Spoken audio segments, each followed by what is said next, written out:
Kadlawon pa po ni sila nangakot. Ano sir, kumusta na naman sa buhangin nagkitaguan sa private area? Mao na ni. Mao ni. Sa mga bago pa lang nakasunod, o balikod. Mo ni siya ng mga election paraphernalia sa sasapon dito sa private balay sa buhangin Davao City. Karga na. Pwede tampered ang kung dito ka sa kuan wala gwardiya, wala kanan. Pwede tampered din dito. Binuangan nila. Anong load man nila karon?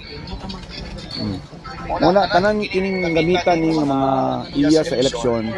Puro ni kuan, puro ni in question. Kani in question mark. Kini nga solar daw kuno nga di pud pwede mapakita.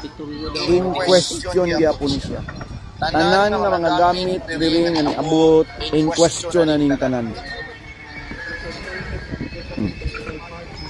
In question ani. Wala na kuan ani.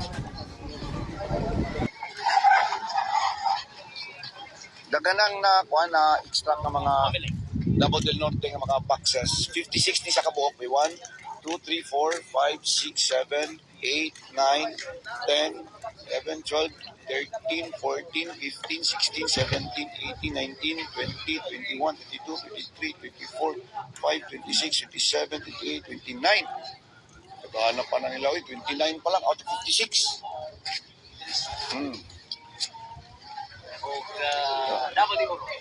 Isa pa lang nakaban ha. Isa kaban puno po kayo.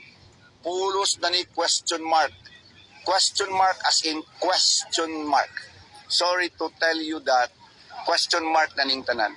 Kay nganong niabot sa kapribado, walay pulis, walay barangay, ug wa kabalo ang taga-komisyon pan eleksyon.